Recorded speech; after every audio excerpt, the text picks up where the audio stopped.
You mentioned when you were talking about your own experience that, the women in your family have struggled to fall pregnant. And I was just wondering what the reasons are for infertility that you commonly see. What can be like, is genetics, like, is it a hereditary thing? Or are there other lifestyle factors? I'm sure there's lots of different Yeah. ones that play into it, but what are the main things that you look at or try and examine? Well, there could be some hereditary factors because things like methylation, which is a process that happens everywhere in your body, but is really important for um, like cell division and DNA synthesis, um, is crucial for fertility.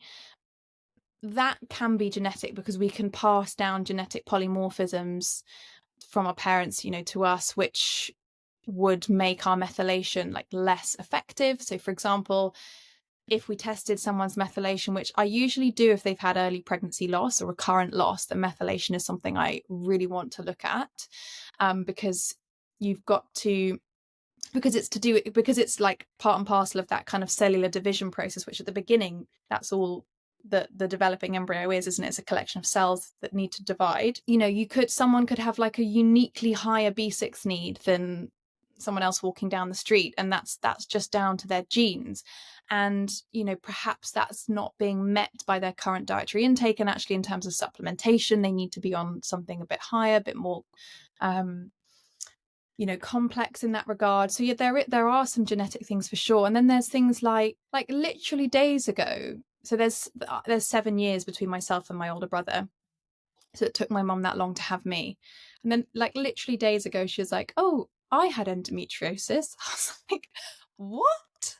And you didn't mention. So there can be things like, endometriosis, adenomyosis. Those are two conditions that affect a lot of women and absolutely will impact the ability to conceive. So it might be looking into things like that and supporting. And typically, if there is endometriosis and it's quite advanced, then usually the recommendation is to go straight for an assisted cycle. It could be things like PCOS, polycystic ovarian syndrome. That's quite a common one in clinic. Sometimes it's male factor. Often it's male factor because sperm health is so impacted by lifestyle and diet. It's really easy for, even with you just less than adequate antioxidant intake and a few too many saunas, and your semen parameters are going to be on the floor.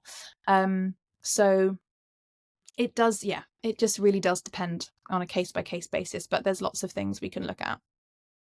What about age? Because that's quite an interesting topic of the biological clock, and it's something that women are kind of it's flung in their face quite a lot. Yeah. We obviously have I feel like I'm talking a lot about society and like social pressures, but you've got your career, you've got this biological clock, you've got all of these things going on at once, and you try and kind of find your happy medium in the middle and Mm, balance it all at once.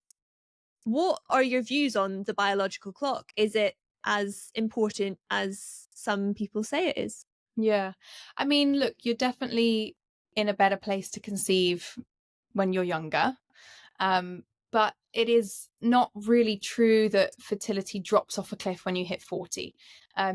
It's People more, even say 30. I've seen people yeah, say age 30. Like, what you know, there seems no conclusive, like, statistics on it. It's a lot, isn't it? yeah. And I mean, whatever the age, it's not a case of like it just stops at that age. It's a gradual decline. But there's still so much that can be done, diet and lifestyle wise, to improve the quality of the eggs that you have got left. And we get really hung up on AMH testing, which stands for anti-Mullerian hormone, and it's a marker of your ovarian reserve, so how many eggs have you got left. And it can breed so much fear into women. Oh, my AMH level is really low, and like I haven't met my forever partner yet, and should I freeze my eggs? And it's a useful marker, but it should never, in my opinion, be looked at completely on its own, because it's not telling us the full picture. Obviously, we do need eggs, but we only need one good quality one. And actually, the quality is often far more important than the quantity. So looking at AMH in the context of what all the other hormones are doing is much more useful. And I think it's good to be across these things and to be on top of these things. Like there's some good companies that have sprung up in the recent years that will do like a full workup for you. Like Fertility is one of them, where you can log in online and get sent a blood test kit and answer some questions and things, and that's quite a nice way to kind of keep on top of things.